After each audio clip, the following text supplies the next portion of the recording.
السلام عليكم ورحمة الله تعالى وبركاته. بسم الله الرحمن الرحيم، الحمد لله رب العالمين، والصلاة والسلام على أشرف الأنبياء والمرسلين محمد بن عبد الله صلى الله عليه وعلى آله وصحبه وسلم تسليما كثيرا.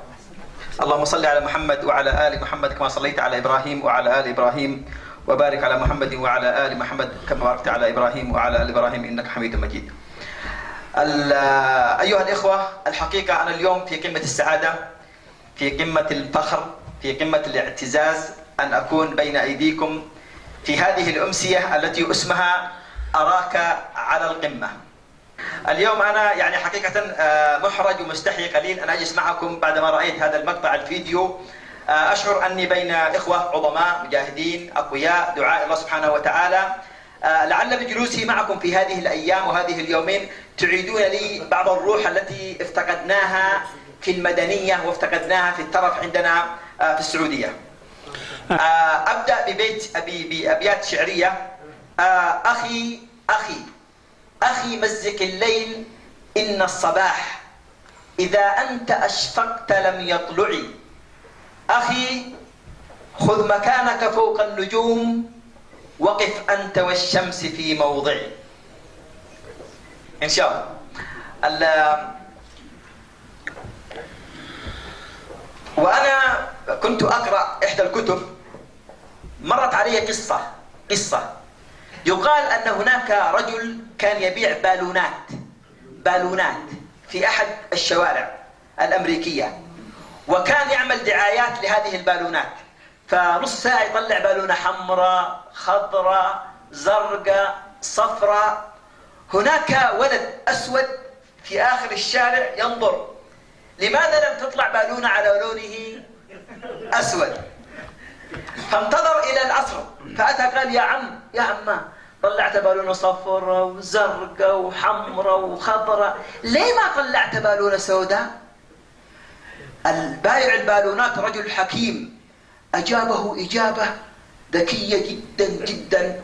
احفظوا هذه الإجابة التي أجابها هذا الشخص الحكيم ذكرني بواحد مسؤول في إحدى الدول العربية، دخل إلى مستشفى المجانين، فمشى على المستشفى، في الأخير سأل مدير المستشفى قال له أين المكان أو الغرفة أو العنبر الذي فيه سوبر ستار مجانين. قال هذا المكان. قال كم فيه مجنون؟ قال له 50 مجنون. قال له كم فيه حراس؟ قال 5. قال له 50 مجنون عليهم 5؟ قال ايش فيه؟ قال انت ما انت خايف ينقلبوا عليهم؟ اجابوا مأمور السجن إجابة ذكية جدا. احفظوا هذه الإجابة هذه ذكرتني برجل كان مسافر مرة من لندن إلى نيويورك، وكان في المطار يمشي يريد أن يصعد للطائرة، فرأى بجانبه جهاز قريب من الميزان الأرضي. من باب الفضول صعد على هذا الميزان بدأ يتكلم، يقول له أنت جون بيتر، طولك 160 وزنك 75، مسافر على طيارة 2.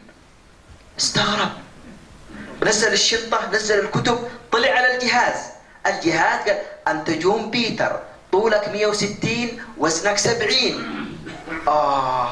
استغرب، راح دورة المياه الحمام ولبس سبورت خفيف وطلع على الجهاز قال له كلمة صدمته خلته يجلس على الأرض يبكي. الكلام اللي قاله الجهاز ذكرني برجل تركستاني. نعم، رجل تركستاني معلم، فكان في الليل يحضر لمادة الجغرافيا، ولديه ابنه الصغير شوي ونط في حضنه ما خلاه يشتغل. يا ولد روح، مرة 2 الولد فكر كيف يشغل الولد. عنده خريطة العالم، قطع خريطة العالم قطع صغيرة ورماها على الأرض وقال يا بابا خذ اللصقة ولصق خريطة العالم، لو لصقتها أوديك ملاهي. الولد جلس على الأرض، الولد ما يعرف خريطة الحمام ولا خريطة البقالة، خريطة العالم خلاص. الولد انشغل، والأخ التركستاني هذا بدأ يحضر 10 دقائق الولد اعطاه خريطة العالم كلها صح، لم يخطئ ولا خطأ.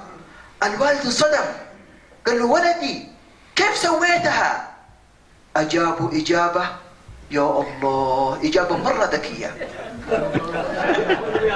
هذه الإجابة ذكرتني بواحد كان يعني بعد صلاة العشاء كان في الشارع يدور على مفتاح يذهب تحت السيارات، عند الأشجار، عند الرصيف يدور.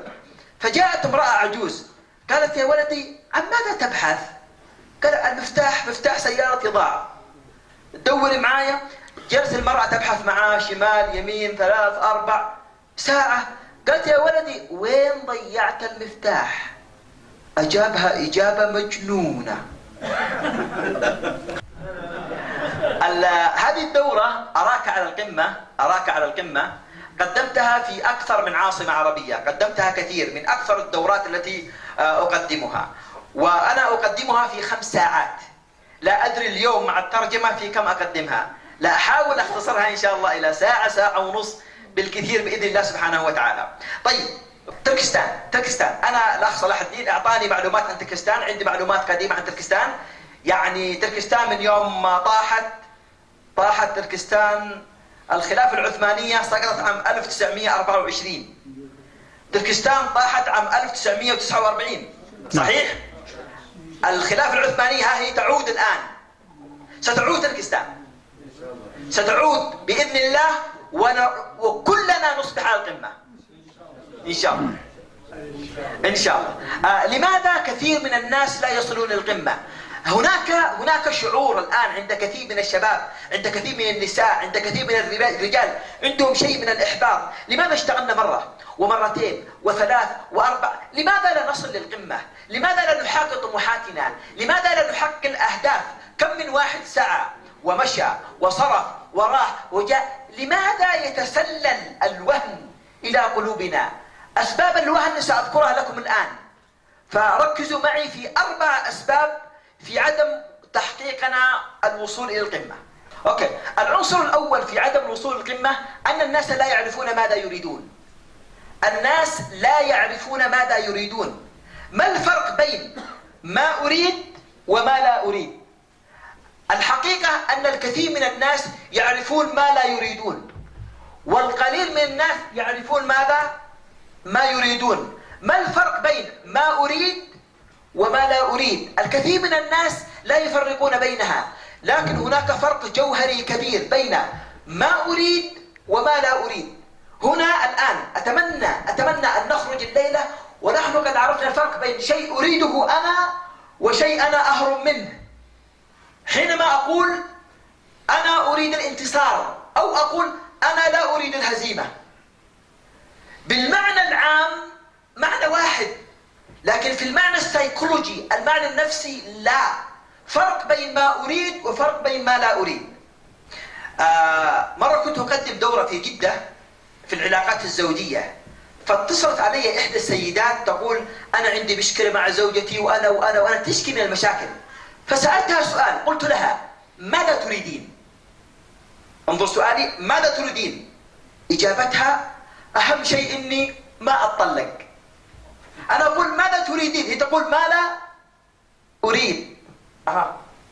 ابن الجوزي في كتابه صيد الخاطر يقول الغزال أسرع من الكلب. لماذا الكلب يلحق الغزال والغزال أسرع؟ لأن الغزال يجري وعينه على الخلف للكلب. نعم، والابن الجوزي لا بد أن نشبع عقولنا وأرواحنا وأنفسنا تجاه الهدف. أين هو الهدف؟ إذا انشغلنا بالمعوقات وبالعقبات وبالمشاكل وبالهموم لن نستطيع أن نصل. هناك فجر أمامنا، هناك انتصار أمامي. إذا أنا وضعت عيني على الانتصار يهون علي هذه المشاكل وهذه الآلام. وإذا أنا جلست أعالج الآلام الصغيرة هنا ذهبت عقولنا عن الهدف، وهذا ما يريده الأعداء لنا.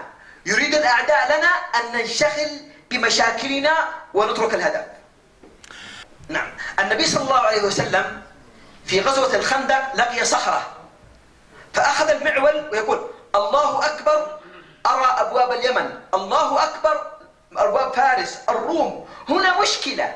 في غزوة الخندق ظلام وجوع وخوف وحصار وخيانة منافقين وغدر اليهود، ورسول الله يقول فرس، رومان، أبواب اليمن. لماذا؟ حتى لا ينشغلون بالمشكلة ويتجهون للهدف. أنا سأذكر لكم قصة لم أطبق فيها هذه القاعدة.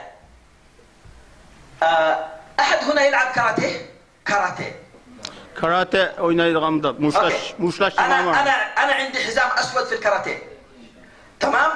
في إحدى البطولات انكسر أنفي، هذا انكسر صار كذا، زين؟ فأخذت إجازة من النادي شهرين لا ألعب. أثناء الإجازة أتى المدرب مصري قال لي أخ حمود في بطولة على أندية النخبة 12 نادي في السعودية لازم تشارك. قلت كابتن أنفي كذا، قال لا تشارك. قلت حاضر.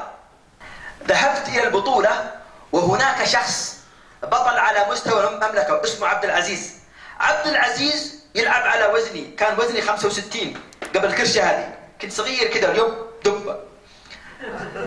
عبد العزيز هذا يضرب ضربات اسمها يراكن، كل ضرباته في الأنف، يعني ممكن أقابله في البطولة وأنا أكرهه، أقول يا رب يموت ما يجي. فدخلت الصالة إلا هو موجود. Helaqa mesela ustaz meni mecburlab aşı musabaqaga apadı muşlaş meydanıga. Ve kirse Abdülaziz dep bir adam battı şu men bilen tola yetişip kaladigan. O da miş adamdan aşı bunu qılan uruttu.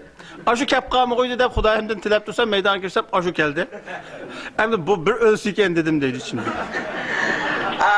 كان البطولة الأربعاء والخميس. الأربعاء تصفية الأوزان. فأنا صفيت دور ال16 دور ال12 دور ال8. كنت أتمنى أنهزم ولا أقابله لأن أنفي كذا مكسور خايف يضربني. في الأخير صفينا أنا وإياه على نهائي مملكة يوم الأربعاء. يوم الخميس النهائيات. فذهبت إلى الفندق وبكرة حقابل عبد العزيز على نهائي مملكة. في الليل قدام المراية في الفندق أقول لو ضربني عبد العزيز هنا أسوي كذا، لو ضربني أسوي كذا، لو ضربني أسوي كذا. أنا أفكر فيما لا أريد، لم أفكر فيما أريد، كنت أفكر. فأتينا يوم البطولة شدينا الحزام، الحكم قال هجمي، أنا دخلت عليه أول ضربة يضربني في أنفي إذا الدم يصب. لماذا؟ هناك فرق أن تشغل عقلك بالهدف أو تشغل عقلك بالمعوقات. المدرب كان يقول لا فكر كيف تضربه، أنت الآن تفكر كيف يضربك. جميل. باكستان شباب رجال نساء حطوا هدف، عينك على الهدف، إياك يشغلك شيء. قرص النمل وقرص النحل مؤلم، لكن الانشغال به يأتي بألم أكثر. في اتجاه الهدف لابد جميعنا أن نفكر ماذا نريد. أنا عندي فلسفة، عندي حساب في تويتر، عندي فلسفة أقول نحن نخطط للمستقبل، نخطط في شيء لا نملكه، المستقبل بيد الله، ونحن نفشل في الحاضر شيء نملكه. إذا كنت أفشل الآن كيف أخطط إلى المستقبل؟ شوفوا الملك بيد الله، بكلمة كن فيكون يسقط الصين ألف زي الصين. الله قادر، ولكن يبغى يرانا الله ليبلوكم أيكم أحسن عملا. الله قادر في قول كن فيكون، لكن ينظر لنا ماذا نقدم. الآن على المستوى الشخصي لو أسأل هذا اعطني حقيبتك، دعني أفتش في حقيبتك عن بلان، عن خطة لمدة شهر، عن خطة لمدة شهرين، عن خطة لمدة 5 شهور، عن خطة لمدة سنة. هل نمتلكها؟ أنا نشأت والدي تخصصه لصنف الشريعة، ونشأت في بيت كتب، كان يربينا دائما على الكتب، كنا نقرأ كثيرا، الهدايا دائما كتب. فقرأت في كثير من الحضارات، وقرأت التاريخ اليهودي بدقة بإمعان. اليهود لا يخططون لليوم. اليهودي لا يخطط لحياته، اليهودي يخطط لأحفاده. وصولهم لفلسطين لم يكن بالبساطة وقعت وعد بالفور، لكن في تخطيط من قبله اليهود وتجرده في الحياة. هناك حكماء يديرونهم إلى الآن. حينما نسعى للهدف، وأنا أريد أن أرى الهدف بعيني، فأنا صاحب نظرة قصيرة. الله سبحانه وتعالى بيده ملك السماوات والأرض. حينما أسعى لهدف وأسعى لانتصار وأسعى لمحصلة وأسعى لنتيجة، لابد أن أسعى لها، وهدف الجنة، وإن لم تتحقق في حياتي يحققونها أولادي وأحفادي من بعدي. قرأت كثيرا في جماعة الإخوان المسلمين، حسن البنا، عمر التلمساني، محمد حامد بن نصر، مصطفى مشهور، القاضي، فجأة من السجون والمعتقلات إلى رئاسة أرض الكنانة. إن الله قادر إذا رأى منا حسن القصد والعزيمة. إن الله لا يسأم حتى تسأموا، إن الله لا يمل حتى تملوا. إن الله يحب إذا الله سبحانه وتعالى، النبي صلى الله عليه وسلم يقول ماذا يقول؟ ادعوا الله وأنتم موقنون بالإجابة، في عزيمة، في داخل. النصر لا يأتي بالخور، لا يأتي بالنوم أبدا، النصر يأتي بالقوة. صلاح الدين الأيوبي قطف تربية الجنيد وغيرهم من الأئمة. محمد الفاتح قطف تربية العلماء. أردوغان الآن، أردوغان في تركيا، من يوم أن جاء أتاتورك وحكم تركيا بالسيف بالسلاح بقمع الإسلام وهدم المساجد، كان هناك أناس لا ييأسون. بديع الزمان سعيد النورسي لم يكن ييأس، لم يكونوا ييأسون، كانوا يربون الأجيال، كانوا يربون النساء، كانوا يربون. فأتى أربكان وسجن وحكم وسجن، ثم ظهر طالب رجب طيب أردوغان، كان ثمرة أناس صالحين لا ييأسون، بعضهم قد مات، وها هو اليوم يحتضن الإسلام لأنه ثمرة أناس لا ييأسون أبدا. جميل، أوكي. أتمنى أني أوصلت شيء. يعرفون نشد معهم طلع البدر علينا ولا ما يعرفوا؟ إن شاء الله يعرفوا بصوت عالي. ها، معظمهم يعرفون. هم من قليل دقيقة. طلع البدر علينا ثنيات الوداع وجب الشكر علينا ما دعا لله داع أيها المبعوث فينا جئت شرفت المطاع جئت شرفت المدينة مرحبا يا العباد مرحبا يا خير. اوكي، هناك دائرتان امامكم، دائرة اسمها السبب ودائرة اسمها النتيجة، والناس بين دائرتين، ما بين السبب وبين النتيجة. ولا بد أن تسأل نفسك الآن جيدا، هل أنت تعيش في السبب أم أنت تعيش في النتيجة؟ اللي عايش في السبب يكمل معانا الدورة، اللي عايش في النتيجة ما يروح ينام، يطلع برا الفندق يرجع بلاده. أوكي، الذي يعيش في النتيجة هو اللي يقول السبب أبويا، السبب أمي، السبب الصينيون، السبب فلان، السبب علان. يرى نفسه نتيجة، حياته يومه يرى نفسه نتيجة، يرى نفسه زبالة. أعزكم الله جميعا. في السبب من يدق على صدري يقول أنا أصنع الحياة، أنا السبب. لا، كنت في النتيجة يوم أنا صغير، عمر سنة سنتين ثلاث أربع خمس ست عشر، مسكين نتيجة.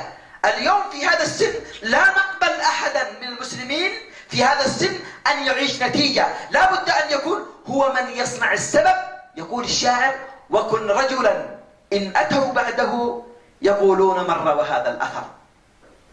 هتكلم الآن عن 1 2 3 4 5 6 خطوات نصل فيها إلى القمة.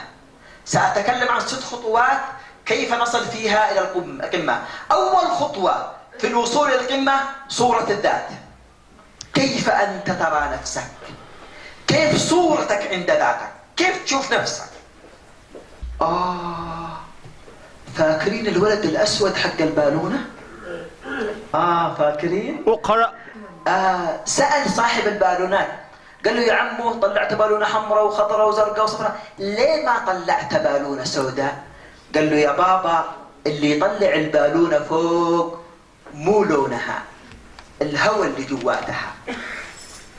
اللي يطلعنا للسما فوق مش أجناسنا ولا أموالنا ولا سياراتنا ولا اللي يطلعنا فوق للقمة العزم واليقين اللي جواتنا. محمد صلى الله عليه وسلم أبو جهل عظيم من سادات قريش في القليب في البئر، وبلال الأسود على الكعبة يؤذن الله أكبر. خدعت أبا جهل أصالته وبلال عبد تجاوز السحبا. لا بد أن أهدافنا ننصبغ بها، نتخيلها دائما في أرواحنا، في نومنا، في يقظتنا، نتكلم بها، نتحدث بها، نراسل بها. لا بد أن الأهداف تشغلنا في اليوم والليلة. أما إذا كان الأهداف وطموحاتي طموحات بلدي ومجدي وعزي لا يذكرني بها إلا الآخرون، فأنا لا أفعل شيء. لا بد أن أهدافي تشغلني، تملأ كل حياتي. يا إخوان، أينشتاين يقول الخيال أقوى من الحقيقة. فلو عشنا الانتصار وعشنا الطموحات وعشنا الأمل بالخيال سيقودنا هذا الخيال إلى الحقيقة. يقول حسن البنا أقيموا دولة الإسلام في قلوبكم تقم على أرضكم. أرجوكم يعني متى أنا شعرت بخمول أو يأس أو أني لا أستحق، النصر لا يأتي إلي. النصر لا يأتي إلا إنسان يرى نفسه أنه يستحق النصر. ولذلك لا بد أن نرفع مقاييسنا. يقول عليه الصلاة والسلام إذا سألتم الله الجنة فاسألوا إيش؟ فردوس الأعلى. ليش؟ أنا أستحق. أوكي، أنا حذكر باختصار عشان يعني موضوع الترجمة والوقت. أوكي، حمشي نعدي من هنا. معلش أنا حتجاوز من أجل الوقت، تمام؟ أول شيء أعيد مرة ثانية، لابد أن يكون لديك صورة قوية عن ذاتك وأنك تستحق. الخطوة الثانية من خطوات القمة أن تكون لديك علاقات قوية. لابد أن تكون لديك علاقات قوية. فاكرين اللي دخل مستشفى المجانين؟ فاكرين؟ أيوة. قال له 50 مجنون عليهم 5 حراس، انت مش خايف ينقلبوا؟ قال له اطمئن يا سيدي، المجانين لا يتحدون، والذي ليس عنده علاقات مجنون. الذي ليس عنده علاقات مجنون. كون علاقات. العلاقات تصنع ولا تهدى. اصنع عندك علاقات VIP، علاقات تركستان، علاقات أتراك، علاقات سعوديين، في أي مكان علاقات. كانت جدتي الله يرحمها، جدتي ليلى، اسمها ليلى، كانت تقول لي يا حمود ابني لك في كل قرية بيت. أقول كيف؟ قال في كل قرية حط لك صديق صاحب. جميل. نريد علاقات قوية. ليس هناك قلم كبير؟ يجيبون إن شاء الله. الوقت مكان؟ سيأتي. خلاص هنا. طيب الآن أنا أريد علاقات في مصلحة تركستان. كم شخص عندي هنا؟ 100. أريد كل واحد في عام 2013 يكسب 5 أصدقاء جدد لتركستان. وأريدك أن تغرس في هذا الإنسان كل واحد يطلع 5 في العام. وأريد كل واحد من هذا يطلع 5 في العام من كل 100 اللي هنا. العلاقات، لا تهملوا العلاقات. هناك أناس الآن هنا يتخصصون في الآي بي، في الرؤساء والجمعيات الكبار، تعرفون، تقسموا على العلاقات، قووا العلاقات واشتغلوا علاقات بحذر. أنت الآن على المستوى الشخصي، أنت علاقاتنا A B C D.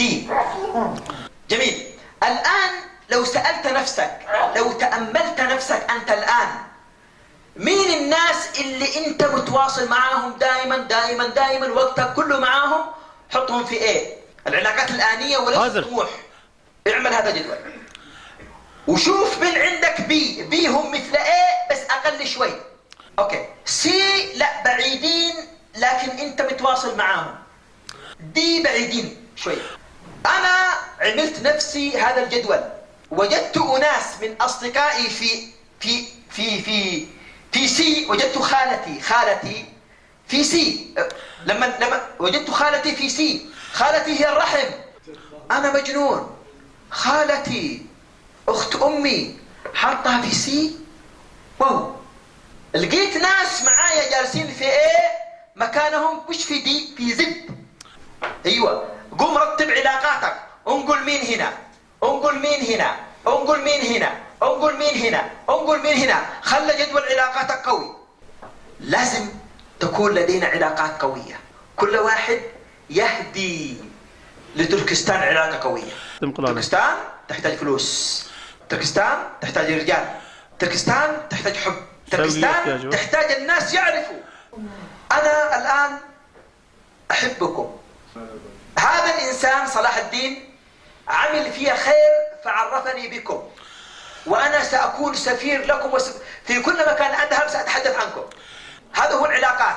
أدرب في كل الدول، جمهوري بعشرات الآلاف، عندي موقع في الفيس، عندي حساب في تويتر، عندي قناة في اليوتيوب، عندي برامج في قناة الجزيرة، قناة أبو ظبي، عندي كثير قنوات موجود. سأتحدث عن تركستان. هذه العلاقات، هذا هو العلاقات. هنا نكذب. نحن الإعلام ضيعنا في لميس مهند ونور، والمسلسلات ضيعونا. لازم ترجعون لعقولنا تركستان. جميل. طيب أوكي. حنكمل معكم العنصر الثالث. الأول صورة الذات، علاقة بالآخرين. رقم 3 صناعة الأهداف. هل لدينا أهداف؟ هل لدينا غاية؟ أحيانا أهداف كثير. هدف. أذكر لكم قصة اسمها عين العصفور. رجل جاب 3 من أولاده وأعطاهم السهم. قال لهم: هل ترون تلك المزرعة وتلك الأغنام وذلك الماء وذلك الجبل وتلك السحب و3 أشجار؟ قالوا: أيوة. على الشجرة التي في النص مجموعة عصافير. قالوا: نعم. قال: هناك عصفور أصفر. قالوا: نعم. قال: خذ السهم وصوبوا على عين العصفور الأصفر. أوكي. فأتى بالولد الأول، أخذ السهم، سألوا أبوه: ماذا ترى؟ فقال: أرى الأشجار وأرى الأنهار وأرى الجبال وأرى كذا وأرى الأشجار وأرى العصافير وأرى العصفور الأصفر. قال له: ارمي. رمى، ما صاب. الثاني: ايش ترى؟ أرى الأشجار، أرى كذا، أرى كذا، أرى كذا، أرى كذا وأرى العصفور الأصفر. ارمي. رمى، ما صاب. جاء الولد الثالث قال له: يا ولدي ايش تشوف؟ قال له: عين العصفور. قال له: ايش كمان تشوف؟ قال: أبدا، عين العصفور. قال: هل ترى شيء آخر؟ قال: لا، فقط عين العصفور. قال له: ارمي. فجت في عين العصفور. هل لديكم أهداف؟ عين العصفور. مجموعة أهداف. جق يبلن بوميدو. أوه، فاكر قصة الشخص اللي في المطار طلع على الجهاز؟ فاكرينه؟ عشان أمدين. أول شيء طلع على الجهاز قال له: أنت جون بيتر، طولك 160، وزنك 75، مسافر على طيارة 2. نزل الشنطة، نزل الكتب، طلع على الجهاز قال له: أنت جون بيتر، طولك 160، وزنك 70. الله، انبسط، راح الحمام، لبس خفيف، وجاء الجهاز قال له: أنت جون بيتر، طولك 160، وزنك 65، طارت طيارة 2. طيارة طارت. الأعمار راحت، الأعمار راحت، هرمنا شفنا. ما هي أهدافنا؟ hayat مسلسلات، مباريات. الطيارة حقه هتطير وجالس على الميزان، طارت الطيارة. فلا تطير طيارة أعمارنا بدون أهداف. فكروا بإبداع، فكروا بطرق جديدة، خلوا طرق الآباء، جيبوا أفكار جبارة جديدة. أوه، فاكر الرجل التركستاني اللي كان يحضر جغرافيا وولده جنبه؟ قطع له خريطة العالم ورماها في الأرض كده. 10 دقائق الولد جاب خريطة العالم كلها صح. الأب صدم، قال له ولدي كيف عرفت؟ استغرب ولد صغير كيف يعرف؟ قال له يا بابا هنا خريطة العالم وكان في ورا رجال، أنا جمعت صورة الرجال. مخ. الأب يفكر بطريقة، الابن يفكر بطريقة، الشيبان يفكروا بطريقة، شباب يفكروا بطريقة، هدف. اوكي طيب. تمرين. الآن تمرين، واللي يحله له هدية مني. أريد ب4 خطوط مستقيمة دون أن يرفع سن القلم تلمس كل ال9 هذه، دون أن ترفع سن القلم. ابدأوا الآن يرسموا على أوراقهم. يلا ابدأوا. ولا هنا ارسم كذا، ارسم كذا. تمام. كل واحد عندك في الأوراق، كل واحد في الأوراق يرسم هذه ال9. تمام. وأريدك أن توصل بينها ب4 خطوط، بس 4 خطوط مستقيمة دون أن ترفع سن القلم تلمس كل ال9. يلا. يلمس كل 9. ما هو خلص يا دكتور. هذا الشاب ياتي يريني. أنا شوف. أوه، تحية كبيرة. هذا الثاني، هذا الأخ الثاني، هذاك الأخ الثالث.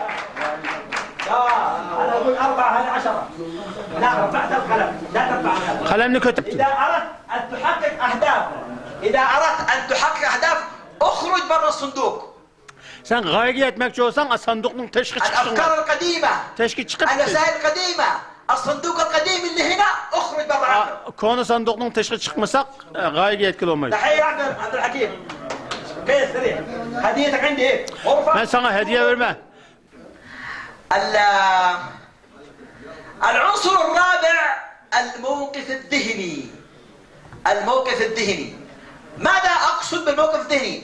روح الإيجابية. هل نعيش بإيجابية أم نعيش بسلبية؟ اللي منكم يقول أن الشعب التركستاني يعيش بإيجابية يرفع يده. أوه طيب، اللي يقول يعيش بسلبية يرفع يده. في ناس لا سلبي ولا ما رفع. أوكي شوفوا. في واحد فقط. أنا سأقول قصيدة. سلبي واحد. هل هو أنت سلبي أم ترى الشعب سلبي؟ ويقول حسب الظروف الحالية أنا أفكر أنه شعبي سلبي. حلو. وأنا من خلال قراءاتي ممكن أقول أو من خلال ثقافتي. لكن ما الحل؟ نستسلم؟ اليأس لا يأتي بخير. ادعوا الله وأنتم موقنون بالإجابة. الله يقول أنا عند ظن عبدي بي، نظن بالله أن يحرر تركستان. اللي شاك في الله إنه ما يحقق النصر يرفع يده. اللي واثق أن الله على كل شيء قدير يرفع يده. الله أكبر. الله أكبر. إذن لابد أن نعيش الله أكبر هنا، مش هنا. الله أكبر هنا. اللي يعيش الله أكبر هنا ما ينهزم أبدا، حتى لو مات الدم حقه يروي شجرة النصر. أوكي أنا أقول قصيدة وأنت ترجم على طول. أوكي. كم تشتكي وتقول أنك معدم، والأرض ملكك والسماء والأنجم، ولك الحقول الزاهيات وزهرها ونسيمها والبلبل المترنم، والماء حولك فضة رقراقة، والشمس فوقك عسجد تتضرم، هشت لك الدنيا فما لك واجم، وتبسمت فعلى ما لا تتبسم. أي هذا الشاكي وما بك داء، كيف تبدو إذا غدوت عليلا، إن شر الجناه في الأرض نفس تتوقى قبل الرحيل الرحيلا، وترى الشوك في الورود وتعمى، ترى الشوك في الورود وتعمى، أن ترى فوقها الندى إكليلا، فتمتع بالصبح ما دمت فيه، لن يزول الصباح حتى يزول، والذي نفسه بغير جمال لا يرى في الوجود شيئا جميلا. إذا لم تكن جميل من الداخل كل شيء في الخارج لا تراه جميل، والعكس إذا كنت جميلا من الداخل كل شيء في الحياة تراه جميل.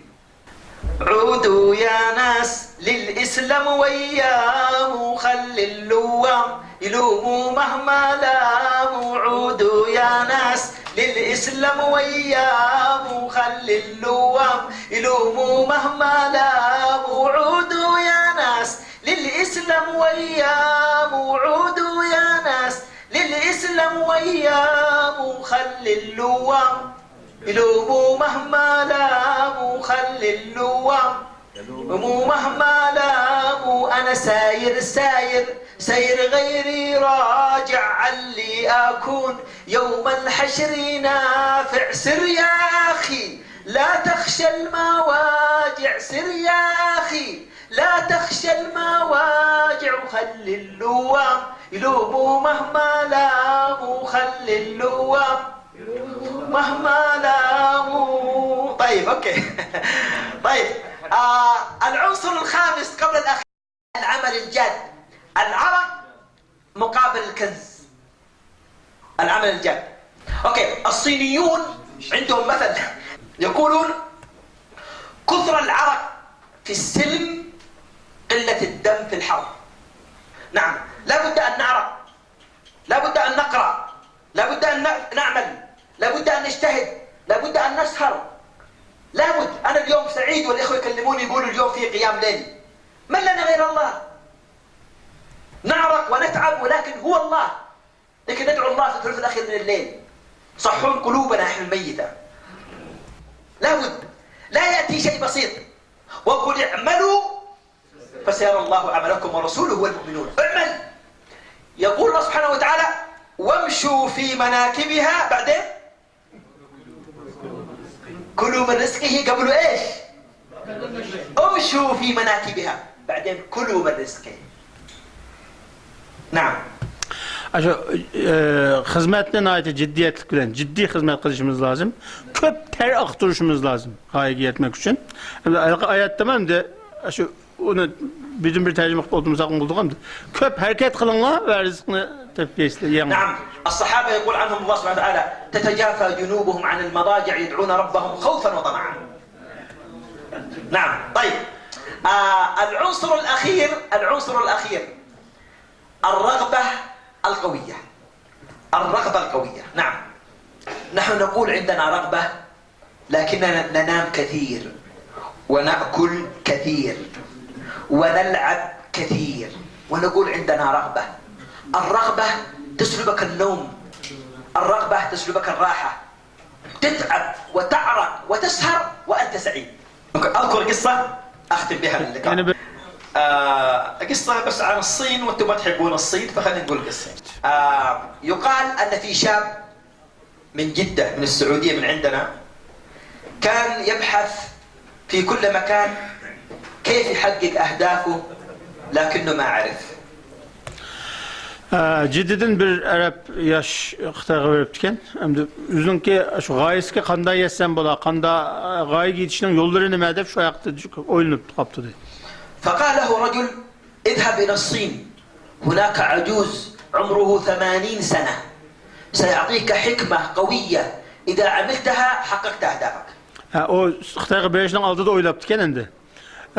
Şundan gaye gidiş için kanda kısan bola şunu bir yol köşkülü adam bolsa degende bir sopap şu xıtağı basan şu ayda qırıp qalğan yaşlı qırıp qalğan bir adam ba. Şu adam sana bir hikmetlik yol köşküdü. Şunu emel kılsan gayen giyteleyse depti. اوكي. ذهب من بحر من سفينة من قطار لقطار من سيارة سيارة مشوار بعيد حتى وصل إلى ذلك الباب، باب العجوز. طرق الباب خرج له عجوز متكئ على العصا. فقال له يا ولدي قال له يا عمو أنا جايك من جدة من السعودية أبغى أحقق أهدافي ساعدني. قال له نعم ادخل البيت. اوكي. فلما دخل قال له يا ولدي هناك سطل، تعرف سطل؟ الجالون. اي جالون. قال اذهب الى السطل وعبيه ماء وأتي به هنا. قال لي يا عمو أنا أريد أحقق أهدافي، ما أشيل سطل. قال له تبغى تحقق أهدافك، عبي السطل موية وتعال هنا. لما حط السطل قال له نزل راسك في الموية. قال له نعم. قال له حط راسك في الموية. حط راسه في الموية والصيني ضغط عليه بيده. انتظر شوية الولد 10 ثواني 20 ثانية، بدأ يرفع الصيني، ضغط أكثر عليه. نص دقيقة بدأ بغ بدأ يرفع الصيني، انبطح عليه كذا بقدرة قادر. الولد بقوة رمى الصيني الشايب والجالون والطاولة كلها رماها هناك في الجدار. قال له يا مجنون أنا جايك من السعودية تحقق أهدافي تموتني؟ الصيني مسوي كذا من طيحة. قال له يا ولدي تبغى تحقق أهدافك تحرك لها بهذا الروح اللي رمتني هناك. الرغبة خلاص هنا. كيف؟ صورة الذات، علاقات، صناعة أهداف، موقف ذهني، عمل جاد، رغبة قوية. تمام؟ نصير هنا في القمة. أوكي؟ شكرا جزيلا. السلام عليكم ورحمة الله تعالى وبركاته. هو مفتاح السيارة. المفتاح.